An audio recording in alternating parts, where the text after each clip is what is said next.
Joining us live now is Mohammed Idris. He's the Minister of Information and National Orientation for Nigeria. He joins us live now from London. Minister, thank you so much for being with us. It has almost become a cliche now to say that nowhere in Nigeria is safe. Obviously, in the northeastern part of the country, you've got rising activity by ISWAP, which is an offshoot of Boko Haram.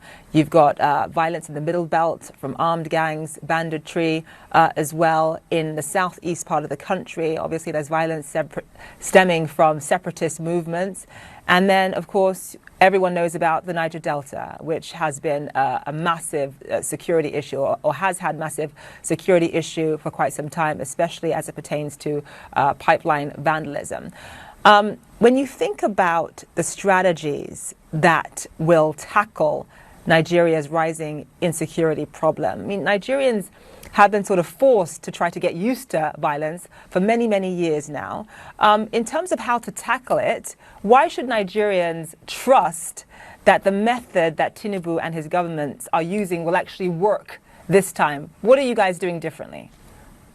Well, thank you for having me. First, let us recognize that the highest duty of any government, the Nigerian government especially, is to protect lives and property, and this includes the millions and millions of Muslims living side by side, doing their daily activities.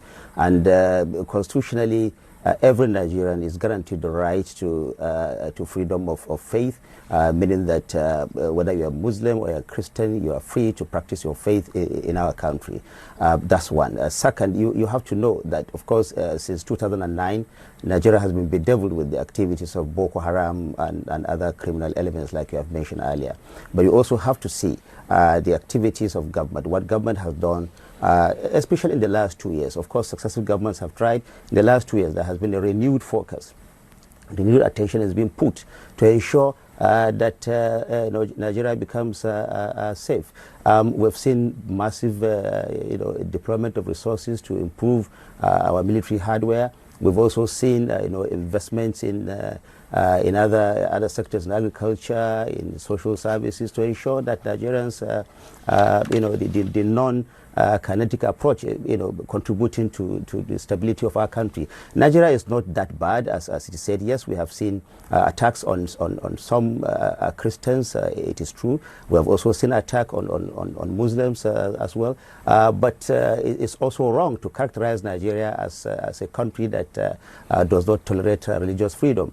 It's also wrong to say that everywhere is not safe in Nigeria. Nigeria is indeed a safe country, but we do recognize that we have security challenges in the northeast. But once upon a time, some of the territories around the northeast were taken over by Boko Haram. That is no longer the case. They were holding about 14 local governments at a point. That is no longer the case. Traveling around the country was a problem at some point. That is not the case. Nigeria is working hard. The government of Nigeria is working hard to ensure protection of lives and properties, and also ensuring that people go about their businesses the world over. Some of the claims made by some officials in the United States is based on faulty data. Some of them, some assumptions that the victims of this religious violence are largely Christian. Yes, there are Christians that have been attacked, but these criminals do not just target one religion. They target Christians. Yeah. They also target Muslims. We have seen that in several parts of, especially the northern part of the country. So yes, indeed, we have security challenges in Nigeria, but we also have to recognize that there is a massive drive by government to ensure that Nigeria is ultimately safe for everyone. But for the records, we want to say that Nigeria is a very tolerant country when it comes to religion. We don't want these dangerous narratives to go on, because criminal elements and some of these extremists are driving this narrative and pushing people to believe that Nigerian Muslims and Christians are fighting each other. This is not the case.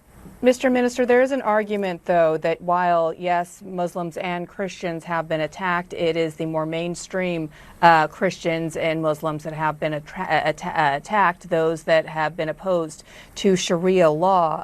You mentioned U.S. lawmaker, specifically Ted Cruz, has accused the country of persecuting Christians, even genocide. side, he's introduced a bill that would push a country of particular concern designation, and that would potentially trigger some crippling sanctions. You do have former leaders of your own country and past presidents who have warned of Islamization as well.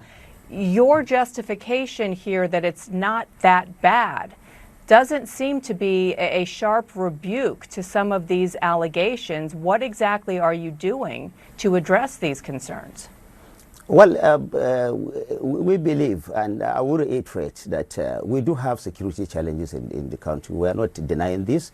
We are not asking for denial in that direction. But what we are saying is that we need, to make Nigerians to believe and the world to believe that this government is actually working to ensure the security of lives and property of everyone, Christians, Muslims, living side by side each other. When you say that only a particular region is being targeted, that is not true in this country. We know that some of these Boko Haram extremists have targeted also Muslims in the mosque. Yes, they have targeted also Christians in their churches.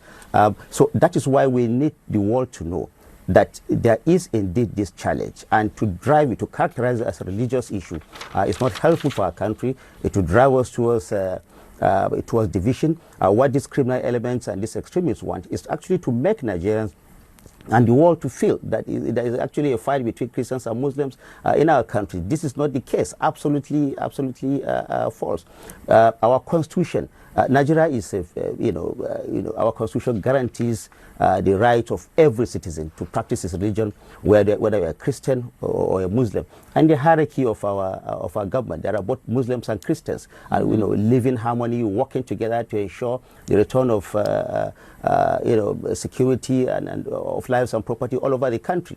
And we're achieving that in that direction. Even the recent changes you alluded to is all held to be, geared towards strengthening our security architecture to ensure that yes, indeed, government responds to every situation.